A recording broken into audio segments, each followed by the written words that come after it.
From the 2013 National Religious Broadcasters Annual Convention, held March 2nd through the 5th in Nashville, Tennessee, this is a recording of the session Strategic Change, Leadership and Communication During Shifting Time.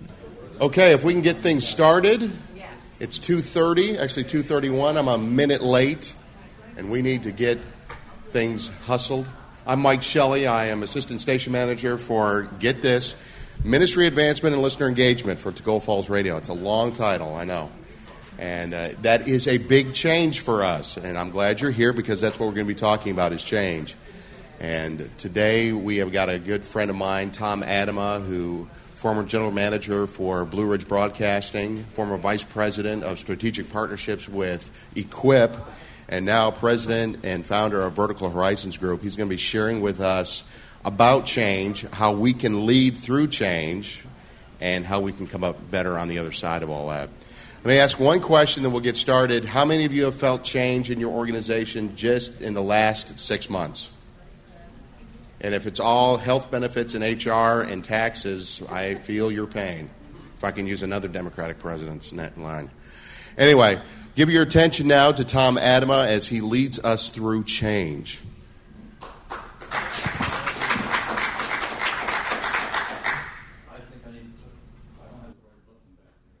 There you go. I got it now. Well, good afternoon. It's a real privilege for me to be with you this afternoon, and I see that the majority of NRB don't want to change. They're already in a different workshop, so we'll be the faithful few that are willing to go out and make some changes that take place. I think you would agree with me, and you would celebrate with me, the worldwide change that has taken place in the fact that thousands upon thousands upon thousands of churches around the world have been planted in the last couple of years. You and I would celebrate together the new harvest force that is non-Western around the world. But that's changed everything that you and I believe in and how we structure our lives in Christian media. Now, you might not understand it at this point, how that's affected you, but it has affected you greatly. And we're going to go back and forth over the next 40 minutes and keep going back to that theme and other things. What has changed? Because if you're not changing, you're fossilizing. And fossils have a problem. They only show what has been, not what is. So let's look at it from a really different viewpoint of this whole topic of change. Because I think you would also agree with me that change is probably one of the most controversial subjects in any organization.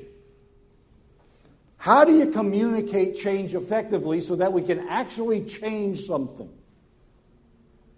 I believe me, at my age, I've got wounds from change that go deep. And from some of us, those wounds have built into us a fear that we're not going there. You mentioned the word change, and it's not going there. I'm going to go over here someplace else. We're not going to go near the word or the activity of change. There's something inside of you and me that clings to the status quo, that clings to the part of us that we just like to get to a place in our ministries where we're comfortable and everything's clicking. But our Heavenly Father says that's unacceptable.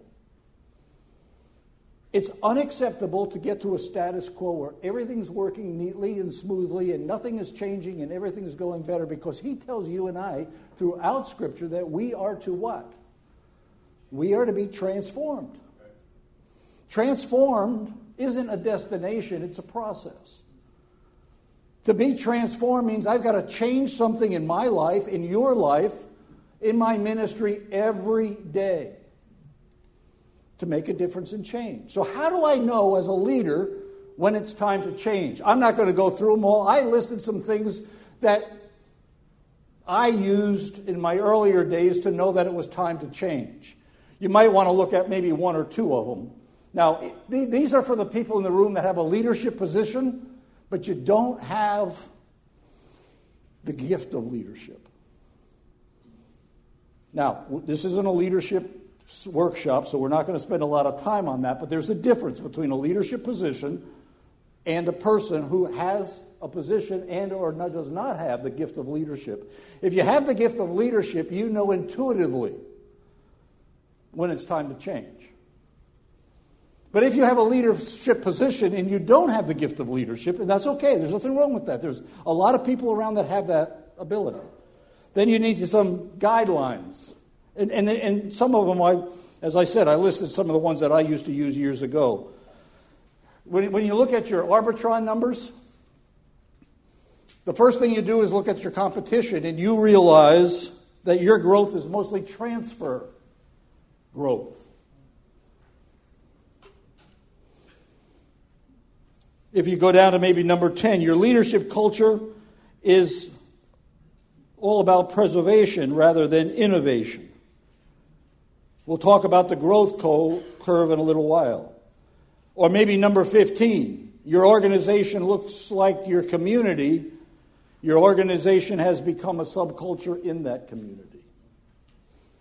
There's just some certain things, there's not right or wrong, just some general guidelines on what it is. So the big question comes, and we might as well deal with the elephant in the room first. Do people resist change? And you said yes. And a lot of people will say yes. I'm saying that the only reason why people resist change is because you haven't built a culture that allows change.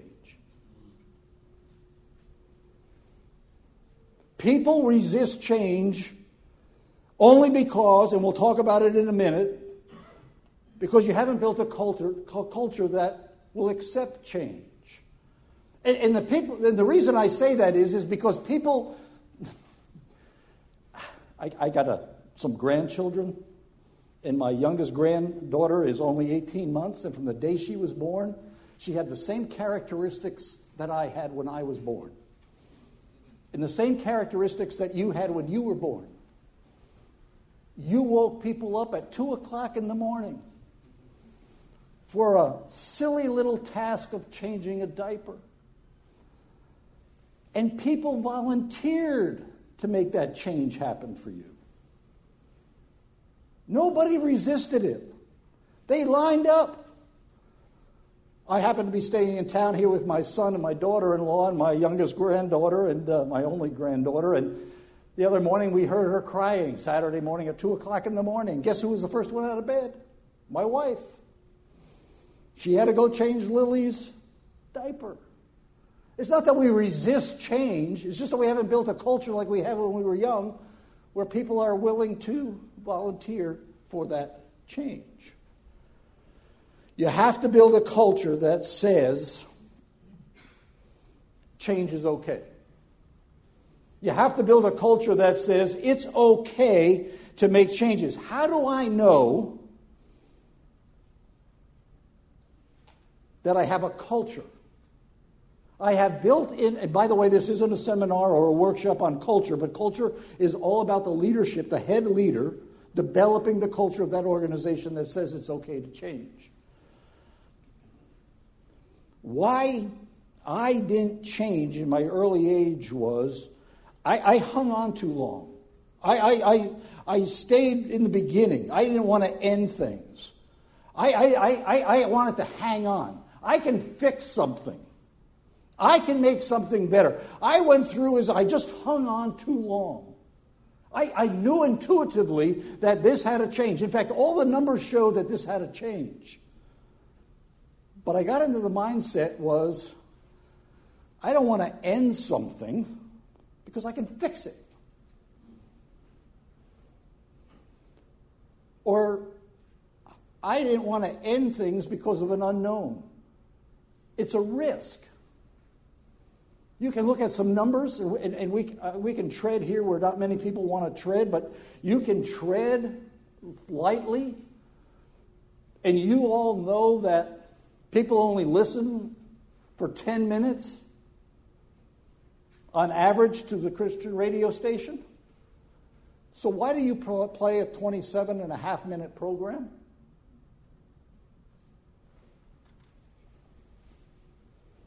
Because we don't want to risk And I'll give you the little dirty little secret, what that means in a few minutes. Confrontation. We've been burned once before. We're not going to get burned again. I'm not going to confront the issue. Even though as a leader, I know that this is a stewardship issue. And I need to go from point A to point B to be a good steward of the resource, of the station, of the airtime that God's given to me. But I don't want to do it. Emotional tie. I dealt with a leader the other day, and he said to me straight up, he said, Tom, I'm not going to change that. I said, why not? He said, because that's something I put into place, do I dare tell you? 13 years ago. It's a sacred cow. There's an emotional piece to this. Maybe you don't let things end, things die, so something new can blossom and grow because you don't think you have the skills to let go. Or maybe it's the hurtful past. Many times we change because we're forced to.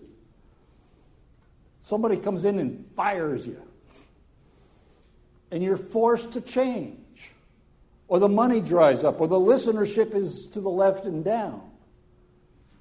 Or we freeze when it comes right down to it. Why we don't end things. It's important for you and I to have two practical communication tools when it comes to change. When we decide we need to change, number one, ambiguity is your enemy. It's the enemy of change. You have to be clear in your communication. In fact, so clear that in your mind, you have laid out on paper, if necessary, these are the people that are going to resist change, and here's why, and here's my plan to get around them. Not to manipulate them, and we'll get into that in a minute, but to convince them, to give them a plausible argument that this is why we need to change. You cannot be unclear. In fact, I just read a statistic on my way over here yesterday on Sunday afternoon that says people will follow you even if you're wrong, but they won't follow you if you're unclear. You've got to become clear, exactly laying out all the steps. And by the way, be very careful when you change something. I'm not saying not to do it, I'm just saying being careful. When you decide to change something, be very careful on the phrase phasing it out. It might be the right thing to do in a short period of time, but it probably isn't the right thing to do over a long period of time. The other thing you got to be careful of when you want to change is not to in communicating change is, and I used to do this all the time, and then I realized it was a huge mistake, is to say to my team, my staff, we're changing because ABC organization is doing it this way. Huge mistake. They don't care that the other organization is doing it. Nor should they care. What they want to do is they want to know that we were changing because where we are isn't acceptable. And we're going to change to better clarify our vision, to better clarify our outcomes, to better clarify what we want, what God wants us to accomplish. So you've got to be very careful on that and know exactly what we are doing. There's all kinds of reasons why we must change. But let me give you three major ones that's already changed your ministry, whether you like it or not. One is our communication has changed. In 2006, we entered, in my mind it was 2006. It might have been 5, I'm not going to argue over the date. But in 2006, since I'm leading the workshop, Facebook came out of the universities. Twitter came into existence. Social media became the popular in thing to do, and it changed our communication. In fact, we have more in common with Martin Luther than you think. Because in those early days when the oral society was going on, before the printing press, Great men and women had to stand up in front of people and hold their attention with great skills and ability for hours on end, teaching them to thousands of people. Then Gutenberg made the printing press and communication went all one way. Nobody could really talk back to the speaker. It all went one way. And that turned into television and media and internet and all kinds of fun things. But then in 2006, we started, in a real way, the oral society all over again. We have to say it up front in 140 characters or less. You ever watch the program on TV, Scandal? If you haven't watched it, you got to watch it, record it, and go over it with your program staff. And why it's so cool is they deal with the big ending in the first 4 minutes. Every time. And in some shows they have, in the first 10 minutes, they have 2 big endings. And the rest of the show amplifies what just happened. CSI does the same thing. What are they doing? They're giving you the 140 character up front to get your attention so that the rest of the show will amplify that. In fact, I'm not a prophet or a son of a prophet, and I'm wrong more than I'm right, so I'm probably wrong again. But I think in 10 years, maybe even less, Christian radio will be a very strong advocate for the gateway for programming to take place in people's lives. And what do I mean by that? I mean it's simply this. Is people will go to your thing for a 10-minute program, maybe even a 4-minute program.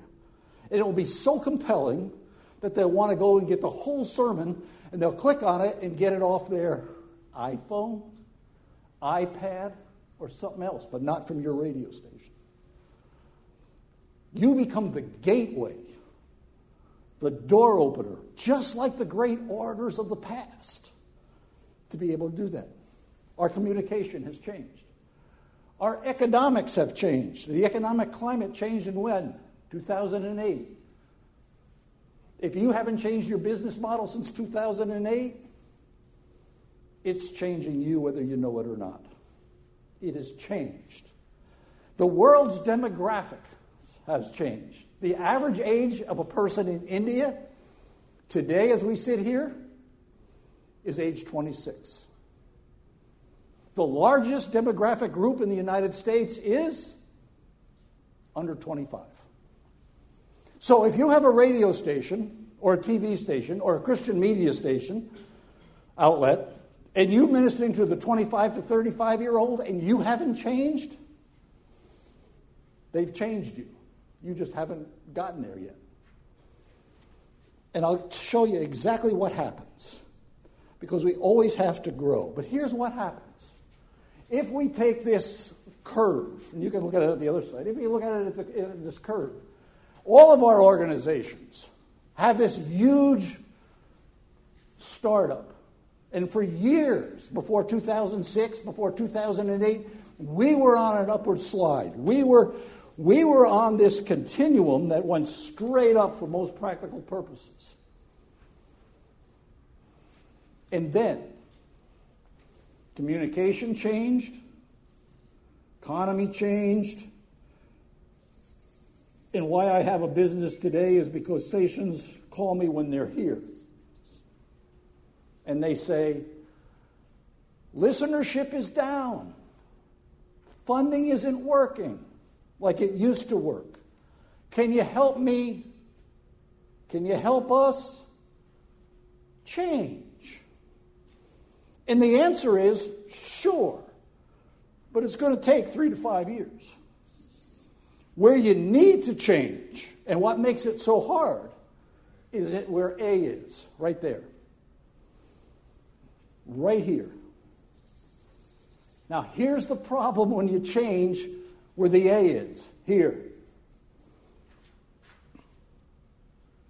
Can you guess why it's a problem? Everything's going well. And the team is saying to themselves, Tom, you lost your marbles. Everything's going well. Why are we changing? Because I know as a leader from that this is coming.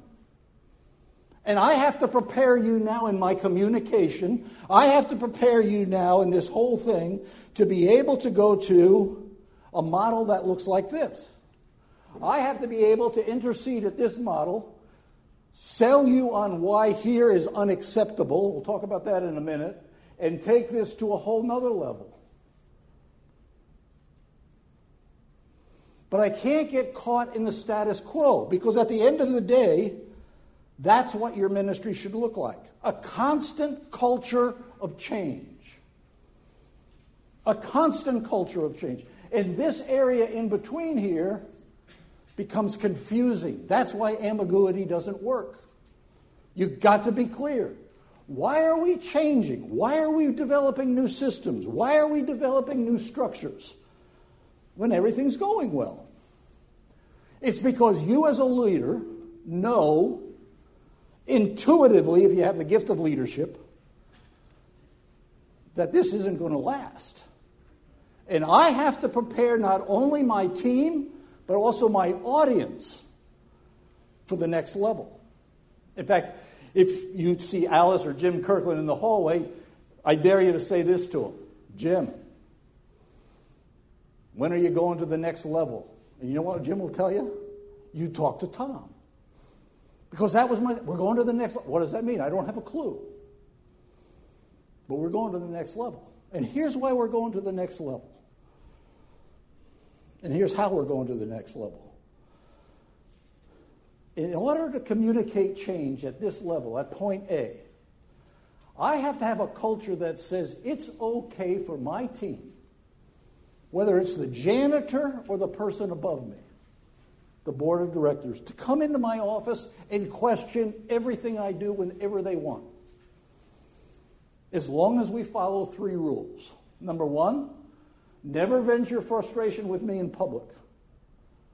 Never do that. You can come in my office and I want you to fight with me. I want you to say, Tom, what you're thinking is just dead wrong. I want to have a civilized Christian conversation.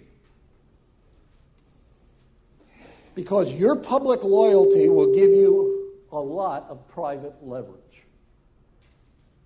In other words, the more loyal you are in public, the more leverage you will have in private with me. That means you can say anything you want, and I am not going to hold it against you. In fact, I'm going to celebrate it. I've never learned anything from anybody who agreed with me. In fact, I've been known to hire people that don't like me. Why? Because I want to learn. I want to have the best. Scripture puts it this way: iron sharpens iron. Right. I don't know it all. And if I have everybody in my team agreeing with me 100% of the time, I'm never going to get better. The organization is never going to get better. We're going to continue to get worse.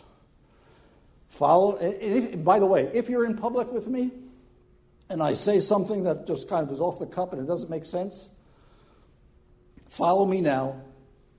Let's debrief later. Let's not get into it in a public setting because that looks like an argument. But you have to, if you're going to change, you have to build this culture of change that says it's okay for people to push back, to argue with you, to make things different than they. So why don't we do that? Well, for me, in my early days, I lost my nerve. I would lose my nerve.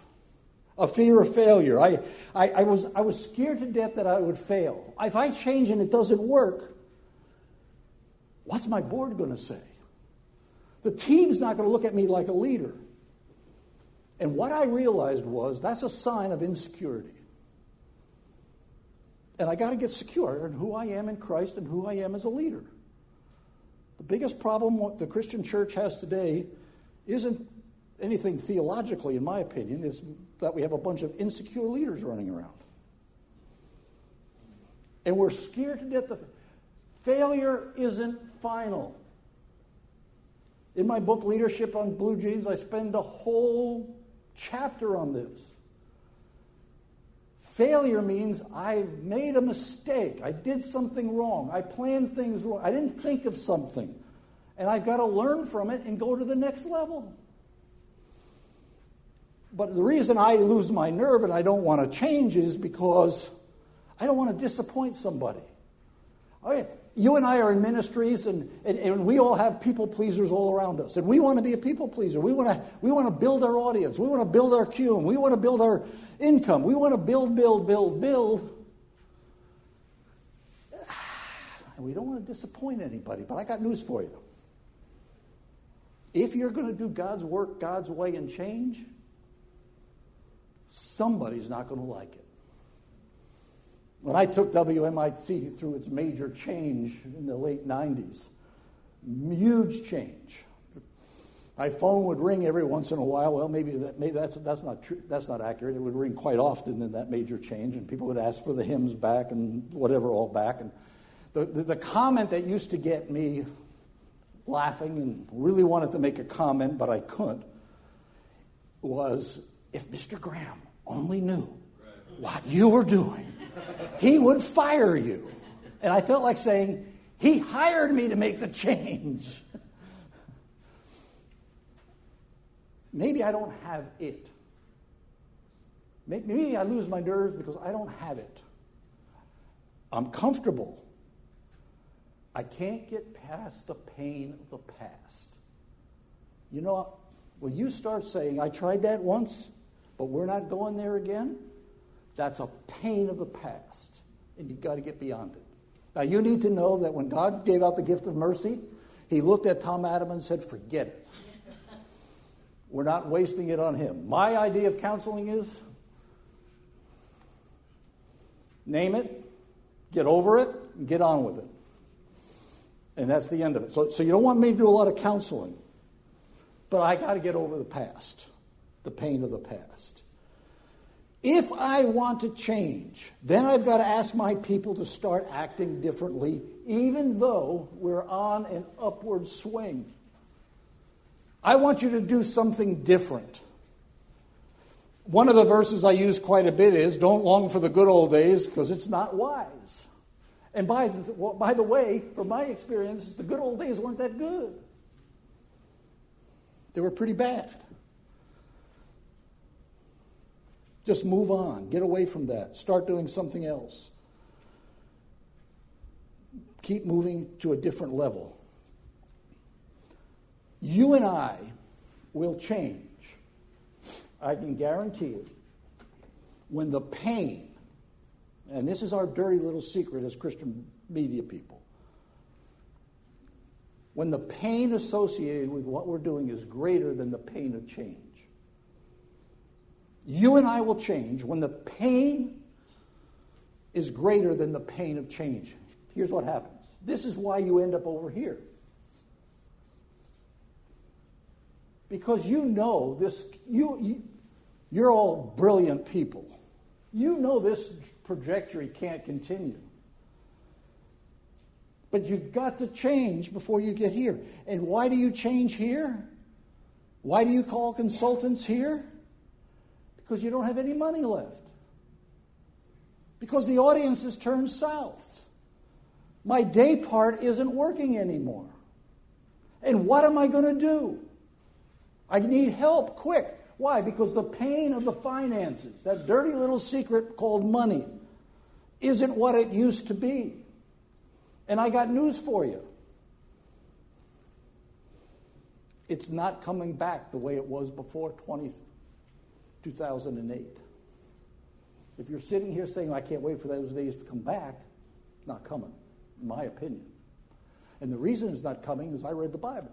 And you can't keep doing what we're doing economically in the world and expect to have better outcomes.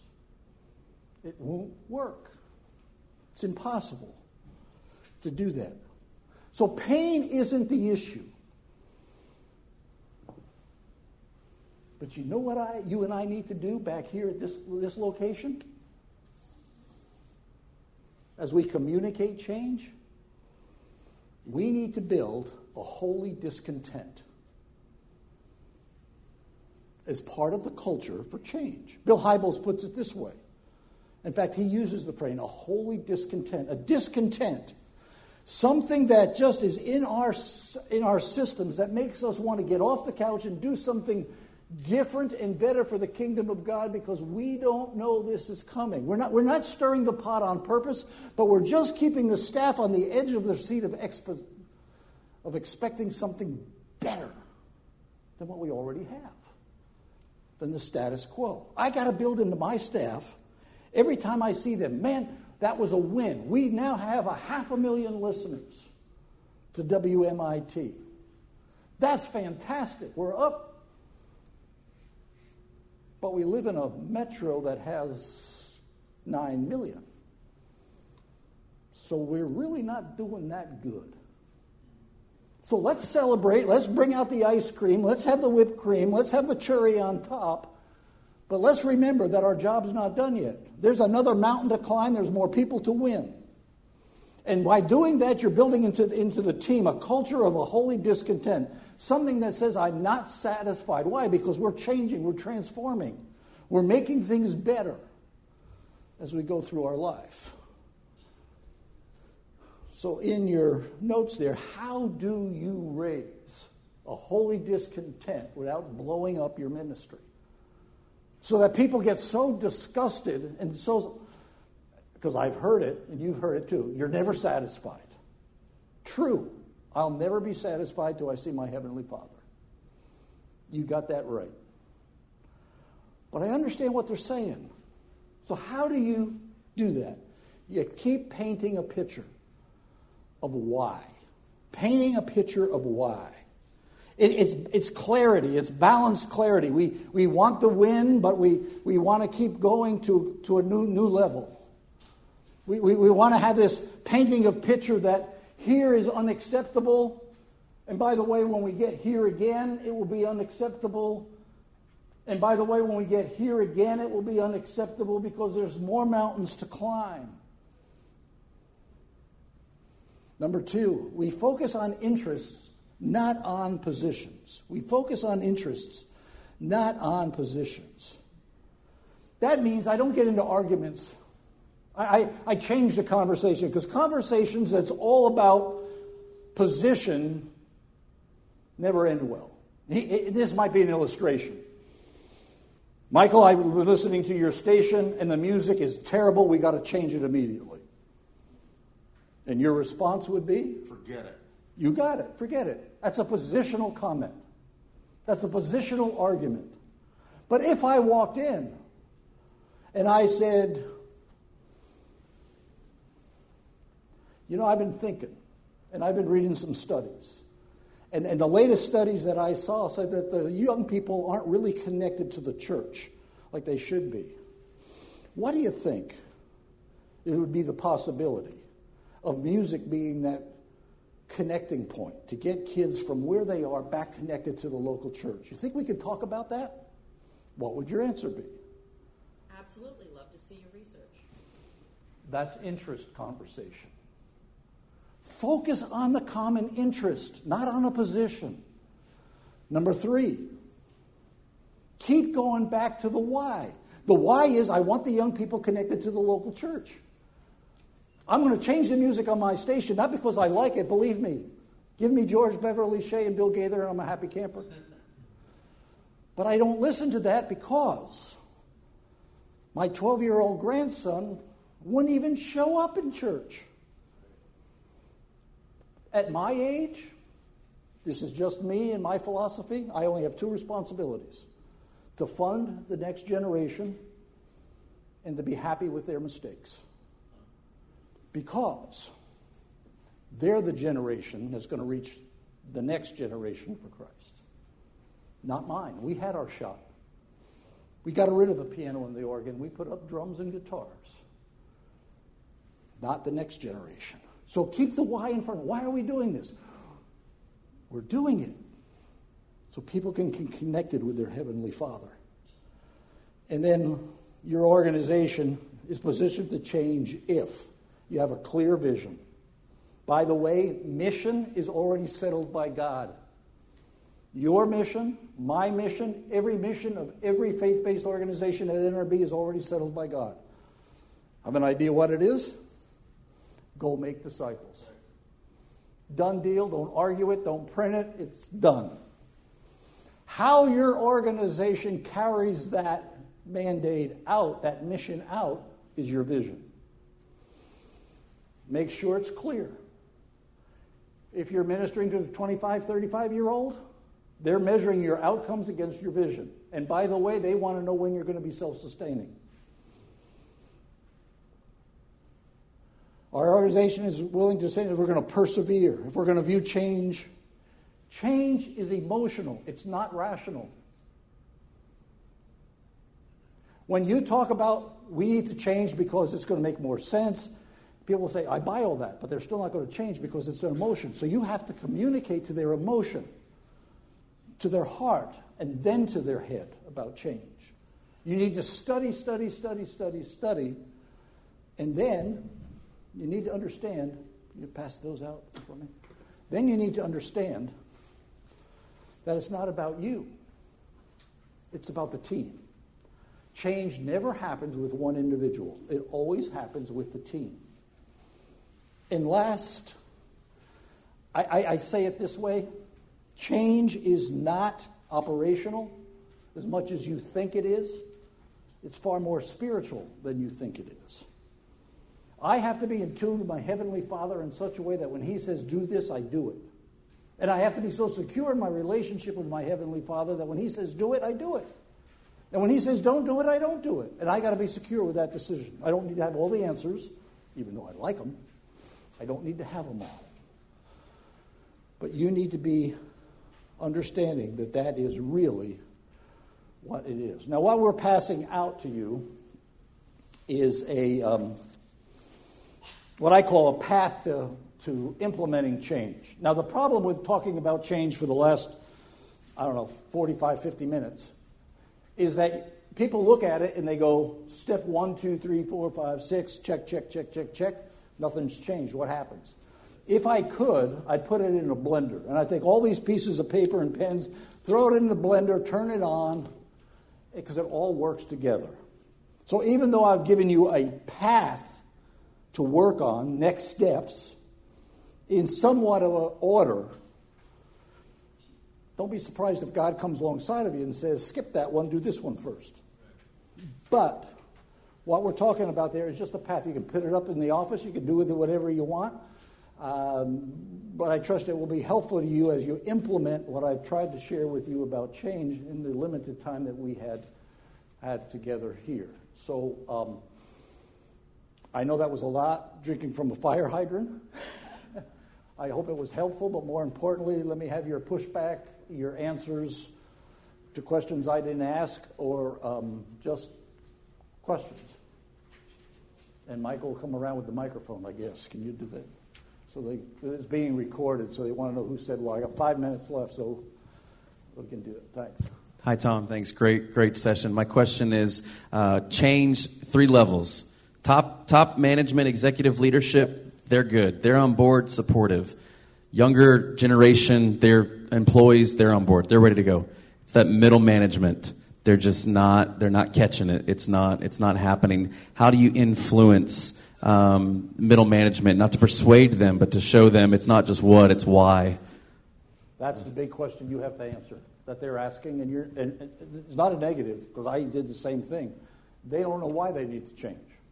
Younger generation, under 35, will change like that, because they understand that there has to be, and I keep pushing this because this is a big thing, that there has to be vision, outcomes, has to be a straight line. Middle management, anybody over 30, 35 and older, they don't get this. Vision is a plaque on the wall, means nothing. Not to the younger generation, and that's a good thing, a really good thing.